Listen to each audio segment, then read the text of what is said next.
এই অনুষ্ঠানে সম্প্রচারিত বক্তব্য বক্তার নিজস্ব মতামত। এই বক্তব্যের জন্য চ্যানেল কর্তৃপক্ষ কোনো মতেই দায়ী নয়।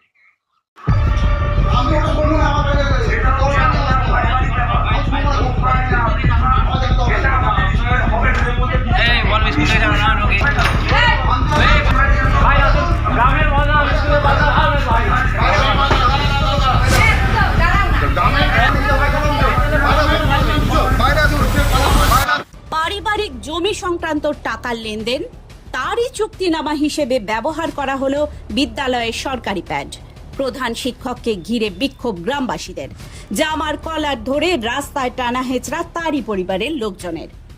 চুক্তিনামার পোস্টার বিদ্যালয়ের বাইরে বিভিন্ন জায়গায়। এমন ঘটনায় চাঞ্চল্য ছড়ালো হুগলির পান্ডুয়া ব্লকের পাঁচগড়া উচ্চ বিদ্যালয়ের সামনে। স্থানীয় সূত্রে জানা যায়, পাঁচগড়া উচ্চ বিদ্যালয়ের প্রধান শিক্ষক হামিদুল হক পারিবারিক একটি জমি 3,75,000 টাকায় বিক্রি করেন তার দাদার কাছে। অভিযোগ, টাকা লেনদেনের চুক্তিনামা হিসেবে ব্যবহার করা হয় বিদ্যালয়ের সরকারি প্যাড। প্রধান শিক্ষকের দাদা ফরিদুল হকের অভিযোগ, দীর্ঘ 1 বছর যাবৎ তাকে জমিও দিচ্ছে না এবং তার টাকাও ফেরত দিচ্ছেন না। এরপর সপরিবারে আজ পাঁচগড়া উচ্চ বিদ্যালয়ে হাজির হন ফরিদুল হক। স্কুলের সামনে চেঁচামেচি হতে দেখে উপস্থিত হন পঞ্চায়েত প্রধান সহ গ্রামবাসীরা। বিদ্যালয়ের প্যাডে কেন প্রধান শিক্ষক চুক্তিনামা করেছেন এরই দাবি তুলে বিক্ষোভ দেখাতে থাকেন গ্রামবাসীরা। অভিযোগ, স্কুলের বাইরে প্রধান শিক্ষক হামিদুল হককে এনে তার জামার কলার ধরে টানা হেঁচড়া করেন তারই দাদার পরিবারের লোকজন। এর আগেও প্রধান শিক্ষক বিদ্যালয়ে বিভিন্ন দুর্নীতিমূলক কাজ করেছেন বলেও অভিযোগ করেন গ্রামবাসীরা।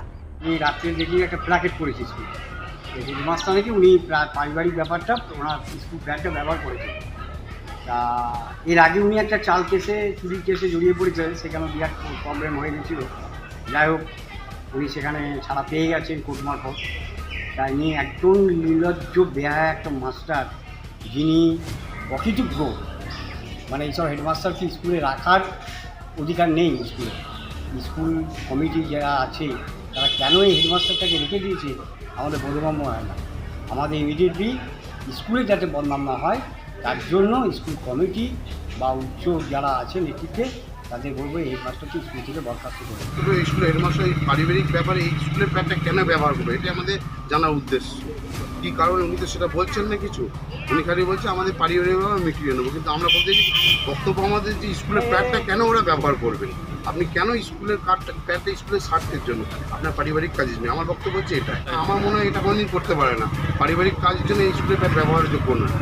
অন্যদিকে বিদ্যালয়ের এক ছাত্র অভিযোগ করে, তারা স্কুলে ভর্তি হওয়ার সময় 1300 টাকা দিয়েছিল, কিন্তু তাদের বিদ্যালয়ের পক্ষ থেকে রসিদ দেওয়া হয়েছিল 240 টাকার। যখন ভর্তি হয় আমাদের 11-এ, তখন আমাদের ভর্তির স্লিপে হচ্ছে 240 টাকা, আর আমাদের ঘরে নেওয়া হয়েছে 1300 টাকা। তাহলে এই যে আমরা বাকি কজন মিলে আছি, আমরা 76 জন মিলে, তাহলে এই টাকাটা তাহলে কোথায় গেল? এই টাকাটা নিয়ে তাহলে কি হচ্ছে? আমাদের স্কুলটা তাহলে এর পর্যায়ে কোথায় যাবে? কিছু বলতে গেলেই বলবে ইংলিশে কথা বলবে। আচ্ছা, ঠিক আছে। আর কিছু কথাবার্তা বললেই এটা কি, ওটা কি, হ্যান কি, এই তুমি কী সব পড়ো, হ্যাঁ, সব মাথায় কনফিউজ করে দেখছে কি বলবো আমরা।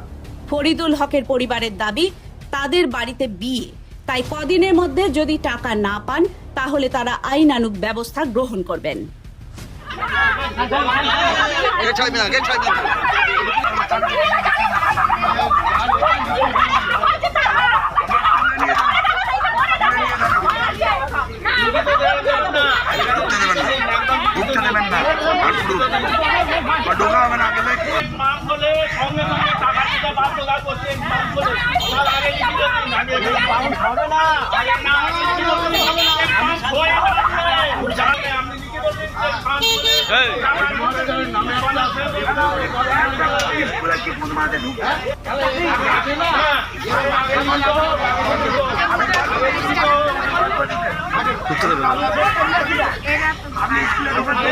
আমাদের কাছ থেকে জমির দরুন অনেকটা বায়না করেছিল, পুকুরের দরুন। তো আমরা বলেছিলাম যে এটা, উনি বললো আমি হচ্ছে ভালো পুকুর একটা পেয়ে গেছি।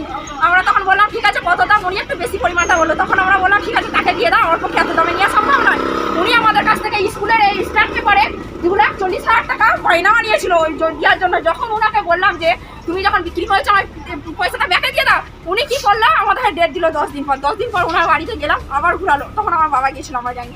তারপরে 3 বার আমার বাবাকে ঘুরিয়েছে, 1 মাস পর দিয়েছে, 1.5 মাস পর দিয়েছে। তারপরে আমরা যখন গেলাম, তারপরে আমাদের হাতে বললো 4 মাস পরে। 4 মাস পরে আবার গেছি, তারপরে 4 মাস পরে আর কোনো ডেট দিইনি। ফোন করলে কি করবি, আমার কি করে নিবি, যা করে লিখে যা, কি করতে পারিস করে নিবি বলে বলছে দেবো না, কি করবি। আর কখনো ফোন বলে হ্যাঁ দেবো, কখনো ফোন বলে দেবো না, এইরকম ব্যবহার না।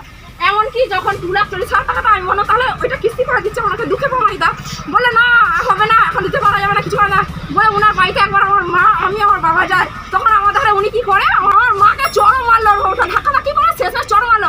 আর আমার কাকা এইভাবে আমাকে মারিয়া হয়ে উঠছে। কিন্তু আপনাদের তো পারিবারিক একটা প্রবলেম, এটা স্কুলের প্যাডে কেন লিখে দিচ্ছে? স্কুলের প্যাডে লিখেছে বলেই তো আমি স্কুলে আছি, কারণ ওনার বাড়িতে যখন যাচ্ছি উনি আমাকে খেলা গুজা দিচ্ছে, দরজা লক করে দিচ্ছে। শহরের ব্যাপার, সেখানে কিছু আমরা লোকে খালি ঠেট দিয়ে দেখবে। আজকে ওনাকে বলা হয়ে যে পয়সাটা ব্যাকে দাও, এর আগে বলা হয়েছিল, এখন বললো উনি বললো চেক লিখে দিচ্ছে, দেখা যাক ওনার চেষ্টা যদি বাউন্স হয়ে যায় তখন তো আমার কিছু করার নেই। আমি কি করতে পারি? আমাকে সেই হুজুতি কথা বারবার এরকম, এর আগেও তো আমি অনেকবার হুজুতি করছি, হুজুতি করেও আমি টাকা আদায় করতে পারছি না। আমার শেষ স্টেপ হলো উনি যদি না টাকা দেয়, একা আনলিগাল কাজ করেছে, স্কুলে প্যাডে দিয়েছে, ওনাকে আমি পুলিশের দ্বারস্থ হতে বাধ্য হবো। উনি যদি আমার এক্ষুনির মধ্যে টাকা ফেলে দেন, যদি না ফেলে আমি কমপ্লেন করবো। ব্যবহার করে ভুল করেছি, সেটা তো আমি স্বীকার করছি, ভুল করে ফেলেছি।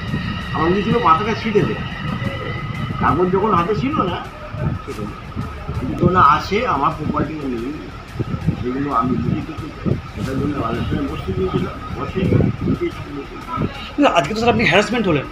আমার দাদা বলছে এটা আমি ঘটনা ঘটাবে, এটা অবভিয়াসলি আনছি, কিন্তু তারা করে কাগজ অভাব ছিল টেকনিক্যালি, অবশ্যই ছিল হেডটা কেটে দেওয়া উচিত। এই বিষয়টা তো আমার জানা নেই, আমি সরজমিনে দেখিনি, কারণ এই মুহূর্তে আমি উপস্থিত হলাম এখানে, এসে দেখতে একটা পোস্টার। প্রথমত হচ্ছে প্রশাসনিক জায়গা থেকে স্কুলের প্যাড ব্যক্তিগত জায়গায় ব্যবহার করাটা আইনত অপরাধ। এবার উনি নিয়েছেন কি নেননি সেটা পরের বিষয়, সেটা বিচারাধীন।